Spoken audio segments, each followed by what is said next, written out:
আসসালামু আলাইকুম রহমতুল্লাহ। প্রিয় সুদী কাছে দূরে দেশ ও প্রবাসী যে যেখান থেকে দেখছেন, আপনাদের সকলকে আজকের এই সমসাময়িক পর্যালোচনায় স্বাগতম। আজকে সারাদিনে বেশ কিছু ঘটনা ঘটেছে। প্রথমত, ছাত্র দুই উপদেষ্টা তারা পদত্যাগ করেছেন, সেই বিষয়টা থাকবে। আর একটা বিষয় হচ্ছে, আগামীকালকে তফসিল ঘোষণা হবে সন্ধ্যা 6টায়, এই বিষয়টা নিয়েও দু একটি কথা থাকবে। সাথে আমাদের বর্তমান বাংলাদেশের মুরব্বী, সকল দলের সকল মানুষের মুরব্বী তথা বেগম খালেদা জিয়া অসুস্থতা নিয়ে দেখলাম গতকালকে সাবেক প্রধানমন্ত্রী স্বৈরাচার শেখ হাসিনা তিনি একটি সাক্ষাৎকারে উদ্বেগ জানিয়েছেন এবং তার সুস্থতা কামনা করেছেন। সার্বিক বিষয় নিয়ে আলোচনা থাকবে, আশা করি শেষ পর্যন্ত সাথেই থাকবেন এবং আপনারা আপনাদের মূল্যবান মতামত অবশ্যই কমেন্টে জানাইতে ভুলবেন না। তো আমরা শুরুতে যে বিষয়টা আমি এনেছি, যে আসিফ মাহমুদ সজীব ভুইয়া এবং মাহফুজ আলম, এই দুইজন ছাত্র উপদেষ্টা বা ছাত্রদের থেকে প্রতিনিধিত্ব করছিলেন সরকারে। তারা বেশ কিছুদিন যাবতই তাদের পদত্যাগের গুঞ্জন চলছিল এবং তারাও বলছিলেন যে তারা নির্বাচন করবেন এবং তফসিলের আগেই পদত্যাগ করবেন। যদিও মাহফুজ সম্পর্কে একটু ভিন্ন রকমের ছিল, আভাস পাওয়া যাচ্ছিল তিনি নির্বাচন করবেন না, বা করবেন কি করবেন না সেরকম স্পষ্ট সিদ্ধান্ত ছিল না বা জানা যায়নি। তবে আসিফ মাহমুদ সজীব ভুইয়া বারবারই বলেছেন তিনি নির্বাচন করবেন এবং নির্বাচনের আগে যথাযথ সময়ে তিনি পদত্যাগ করবেন। এই বিষয়টা নিয়ে নানা মানুষের মনে অনেক আলোচনা ছিল, সমালোচনা ছিল। অনেকেই বলেছেন যারা নির্বাচন করবেনই তারা কেন খামাখা সরকারে থাকবেন, বা সরকারকে এই দীর্ঘ সময় সার্ভিস দেওয়ার দরকারটাই কি, এরকম নানা সমালোচনা ছিল। তবে সত্য সমালোচনার ভিতরেও আসার যে এই বিষয়টা আমি আজকে দেখেছি, যে তারা পদত্যাগ করার আগেই তাদের যে কূটনৈতিক পাসপোর্ট সেটা জমা দিয়েছেন। এটা হচ্ছে প্রথম বক্তব্য। দ্বিতীয় বক্তব্য হচ্ছে তারা তাদের সম্পদের যে বিবরণী হিসাব সেটা দাখিল করেছেন। এখন আমার এখানে বক্তব্য হচ্ছে যে ইতিপূর্বে যারা এভাবে ক্ষমতা ত্যাগ করেছেন, কখনো কি তারা এরকম দিয়েছেন, তাদের সম্পদের হিসাবের বিবরণী দিয়েছেন, জমা দিয়েছেন? জমা দিলে সেগুলি কোথায়? পাবলিকলি সেগুলি কেন ওপেন করা হলো না, প্রকাশ করা হলো না? এই প্রশ্নটা থাকলো আমার। তো এদের ক্ষেত্রে একই প্রশ্ন থাকবে যে উনি যে জমা দিয়েছেন, ওনার এই সম্পদের হিসাব বিবরণীটা কি আমাদের জন্য উন্মুক্ত করা হবে? আমরা কি দেখতে পারবো যে বর্তমান আসিফ মাহমুদ সজীব ভুইয়া কত টাকার মালিক, কত শত কোটি টাকার মালিক, না কয়েক হাজার টাকা বা কয়েক লাখ টাকার মালিক? এই বিষয়টা জানাটা বাংলাদেশের নাগরিক হিসেবে আমি মনে করি আমার অধিকার। আমার অধিকারের জায়গা থেকে আমি যেমন এটা জানতে চাইবো, ঠিক সাথে সাথে এটাও বলবো যে ভবিষ্যতে যে বা যারাই ক্ষমতায় আসবেন, ক্ষমতায় আসার আগে যেমন নির্বাচন কমিশনে তারা একটি হলফনামায় তাদের তথ্য জমা দেন কয় টাকার মালিক, বস্তুত সেটা অনেকেই মিথ্যাচার করেন, স্পষ্ট সেখানে যে সেখানে মিথ্যাচারে ভরা থাকে। অনেকেই ফ্ল্যাট বাড়ির দাম যা দেখান বস্তুত তার ধারে কাছেও থাকে না। ঢাকা শহরে মনে করেন যে 1 লাখ 1.5 লাখ টাকা একটা বাড়ির মালিক, এটা অকল্পনীয়। অথচ আমরা সম্পদের হিসাব বিবরণীতে তাই দেখেছি দীর্ঘদিন, যে সেই জায়গায় তারা 1 লাখ 1.5 লাখ 2 লাখ টাকা একটা বাড়ির মালিকানা দেখাচ্ছে। অথচ এখানে নিয়ম হচ্ছে প্রত্যেকবার তিনি যেই সম্পদের হিসাব দিবেন, নির্বাচন কমিশন সেই সম্পদগুলি তদারকি করে এবং বাজার দর হিসেবে সেগুলি মূল্যায়ন করে তারপরে সেখানে কারেকশন করতে তাকে ডাকবেন। সে যদি কারেকশনের সম্মতি দেয় তাহলে কারেকশন হবে, সম্মতি না দিলে তার বিরুদ্ধে দুদকে মামলা যাবে এবং মামলার পরবর্তীতে যে ফয়সালা হবে সেটা করা যাবে। কিন্তু আমরা সেটা কখনোই দেখিনি। এবারও হবে কিনা সেটাও আমি জানি না। তবে আমি আমার জায়গা থেকে এই অপশনটা যেন চালু হয় সেই আহ্বান করে রাখলাম বা আহ্বান জানিয়ে রাখলাম। আহ্বান জানাইতে তো সমস্যা নেই, বাকি হওয়া না হওয়া তো যারা কর্তৃপক্ষ আছে, যারা দেখভাল করবেন বা যাদের হাতে ক্ষমতা রয়েছে, তারাই মূলত এই সিদ্ধান্তগুলি নেবেন। আমাদের শুধুমাত্র দাবি করার জায়গা থেকে আমরা দাবি করতে পারি, সচেতনতা তৈরি করার জায়গা থেকে হয়তো সচেতনতা তৈরি করার সহায়ক ভূমিকা পালন করতে পারি, বাস এতটুকুই। সেই হিসেবে আমি বললাম যে আগামী নির্বাচনের প্রত্যেকটা নির্বাচনে, ইভেন এই নির্বাচনেও যারা যারা সম্পদের বিবরণী তাদের হলফনামায় দিবেন, নির্বাচনী হলফনামায়, সেই তথ্যগুলি নির্বাচন কমিশন যাচাই করার মতো সক্ষমতা তাদের থাকতে হবে। খুব তো বেশি নয়, এক একটা সংসদীয় আসনে সর্বোচ্চ বড় জোর 10 জন। এই এক একটা সংসদীয় আসনে 10 জনের তথ্য উদ্ঘাটন করার জন্য কি লোক বা এই ম্যান পাওয়ার সরকারের নেই? এটা যদি না থাকে তাহলে তারা নির্বাচন করবেন কিভাবে? এর জন্য তো খুব বেশি সময় লাগে না। বর্তমান ডিজিটাল যুগ, অনলাইনের যুগ। আপনি একজন মানুষ এই ভোটার আইডি দিয়ে আপনার কয়জন সন্তান আছে, বাবা মা আছে, সব বের করে ফেলান যায় এবং প্রত্যেকের নামে কোথায় কি আছে সবকিছু বের করা সম্ভব। অন্তত ব্যাংক হিসেবটা তো দ্রুত বের করা সম্ভব। হয়তো জমি টমি এগুলি একটু অনেক সময় এদিক সেদিক করা যেতে পারে, কিন্তু ব্যাংক হিসেব তো এদিক সেদিক করার কোনো সুযোগ নেই। সেই জায়গা থেকে আমার মনে হয় নির্বাচন কমিশন এই কাজগুলি করবেন, সেই আশাবাদ ব্যক্ত করছি।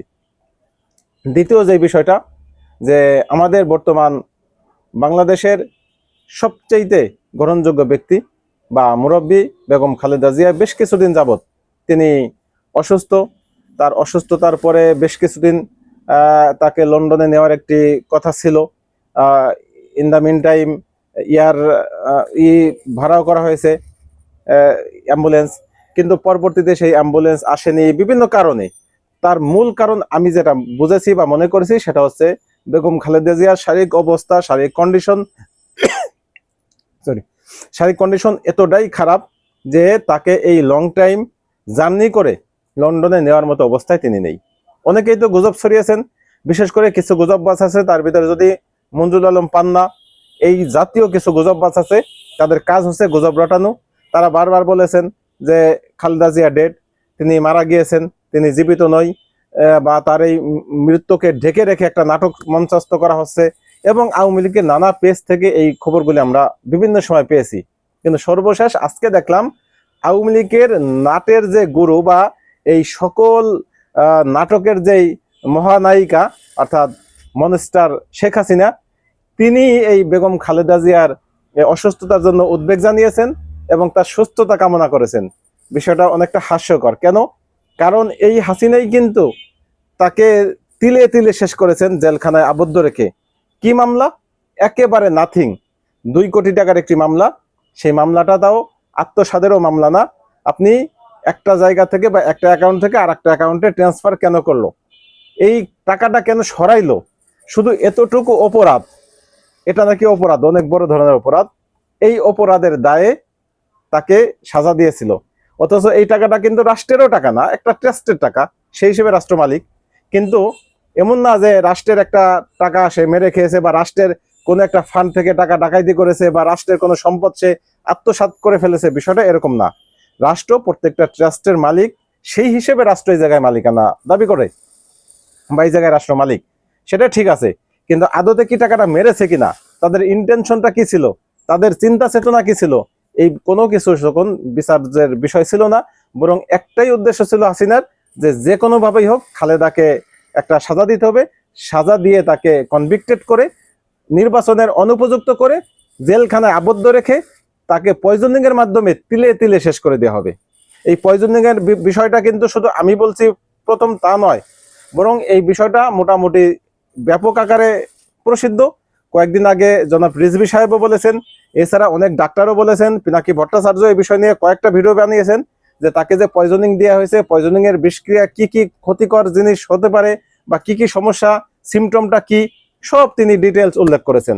অতএব এই বিষক্রিয়া দিয়ে বা পয়জনিং এর মাধ্যমে যেই মহিলা বেগম খালেদাকে মারতে চায়, সেই মহিলা ওনার সুস্থতা কামনা করতে চায়। এটা বড় তাজ্জব। এটা মনে হয় এই বছরের সবচাইতে যদি কৌতুক হিসেবে ধরেন, আমার মনে হয় এটা বড় সেরা কৌতুক হবে। এবং এই কৌতুকের কারণে হয়তো শেখ হাসিনাকে সামনে যদি দেয়, নোবেলে কিছু একটা দিয়ে দেয়, অনেক তো আশায় ছিলেন তিনি নোবেল পাওয়ার, এই পর্যন্ত তিনি পাননি। অনেকবার উনি চেষ্টা করেছেন, সর্বশেষ তিনি রোহিঙ্গাদেরকে আশ্রয় দিয়ে তখনও তার মনের ভিতরে একটি ফিল এরকম আসছিল যে হয়তো বা এইবার তিনি নোবেল পাবেন। বস্তুত তিনি নোবেল পাননি। তো এবার হয়তো তিনি অন্তত এই কৌতুক নেতা হিসেবে বা কৌতুক অভিনেত্রী হিসেবে তিনি যদি একটি নোবেল পান, আমরা চাবো যে অন্তত শেখ হাসিনাকে যেন একটা কৌতুক অভিনেত্রী হিসেবে একটি নোবেল দেওয়া হোক। সর্বশেষ আগামীকালকে নির্বাচনের তফসিল ঘোষণা করা হবে, জাতীয় নির্বাচনের, ত্রয়োদশ জাতীয় নির্বাচন। এবং তফসিল ঘোষণার মাধ্যমেই আমাদের বাংলাদেশের স্বাভাবিক যেই কার্যক্রম, সেগুলির থেকে একটু অন্যভাবে গিয়ে নির্বাচনী কার্যক্রমে সবকিছু পরিবর্তন হয়ে যাবে। এই নির্বাচন তফসিল ঘোষণার পরে সরকারের বেশ কিছু কাজ রয়েছে। তার ভিতরে সবচেয়ে বড় যেই কাজটা, আইন শৃঙ্খলা রক্ষা কাজটা ঠিকঠাক মতো আঞ্জাম দেওয়া। এতদিন পর্যন্ত একরকম ছিল, কিন্তু কালকের থেকে ঘটনা ভিন্ন রকম হবে। কেন? কারণ এখানে আওয়ামী লীগ সর্বাত্মক চেষ্টা করবে এই নির্বাচন যেন কোনোভাবেই না হইতে পারে, এবং সেটা তারা ইতিপূর্বে ঘোষণাই দিয়েছে। সজীব ওয়াজেদ জয়, এরপরে মোহাম্মদ আরাফাত, এদের ফেসবুক পেজ, অমিপিয়াল, এরপরে হারফিক মজুমদার, এদের প্রত্যেকের পেজ থেকে দেখবেন এরা কোনো ক্রমেই বাংলাদেশে নির্বাচন হতে দেবে না, অর্থাৎ আওয়ামী লীগকে ছাড়া এরা কোনোভাবেই নির্বাচন হতে দেবে না, এরা প্রতিহত করবে। যেহেতু এরা প্রতিহতের ঘোষণা দিয়েছে, তার মানে আইন শৃঙ্খলার যে বাহিনী আছে তাদেরকে স্বাভাবিক অ্যাক্টিভ থাকলে হবে না, অর্থাৎ ওভার অ্যাক্টিভ, যেটা মানে সর্বাত্মক চেষ্টা করতে হবে যে কোনোভাবেই এদের যে কোনো পরিস্থিতি সামাল দেওয়া। এবং যেহেতু আর্মি দীর্ঘদিন যাবৎ বাহিরে আছে বা আমাদের সমাজেই তারা বিরাজমান বা আইন শৃঙ্খলা কাজে তারা ব্যস্ত আছে, তাদের অবদান কিন্তু বা তাদের আবদারটা বা তাদের যে একটা মূল্যায়ন সেটা মানুষের কাছে কিছুটা হলেও খর্ব হয়েছে। মানুষ তাদেরকে আগের মতো হয়তো সেভাবে মূল্যায়ন করছে না, বা মানুষের ভিতরে সেই ভীতিটা আগের মতো নেই। আগে যেমন সেনাবাহিনী আসছে দেখলেই সকলে মানে খুব হয়ে যেত, অ্যালার্ট হয়ে যেত, ভিতরে একটা ফিল কাজ করতো, একটা আত্মবিশ্বাস আসতো। এখন সেই জায়গায় কিছুটা ঘাটতি আসছে। সেটার কারণ কি সেটা ভিন্ন বিষয়, সেটা অন্য সাবজেক্ট। কিন্তু যেহেতু এই একটা সমস্যা তৈরি হয়েছে, সেনাবাহিনী দীর্ঘদিন মাঠে থাকার কারণে সেনাবাহিনীর ভাবমূর্তি কিছুটা হলেও ক্ষুণ্ণ হয়েছে এবং তাদের অ্যাক্টিভিটিস কিছুটা সন্দেহের চোখে মানুষ দেখছেন, যে কারণে তাদের আগের মতো থাকলে হবে না, বরং তাদের যে ম্যাজিস্ট্রেসি পাওয়ার দেওয়া হয়েছে এই ম্যাজিস্ট্রেসি পাওয়ারের পূর্ণ সদ্ব্যবহার এখন করতে হবে, একটু এদিক সেদিক করা যাবে না। মানে তারা যদি কোথাও কোনো জায়গায় সামান্যতম আইন শৃঙ্খলার অবনতি দেখে সাথে সাথে তাদের অ্যাকশনে যেতে হবে।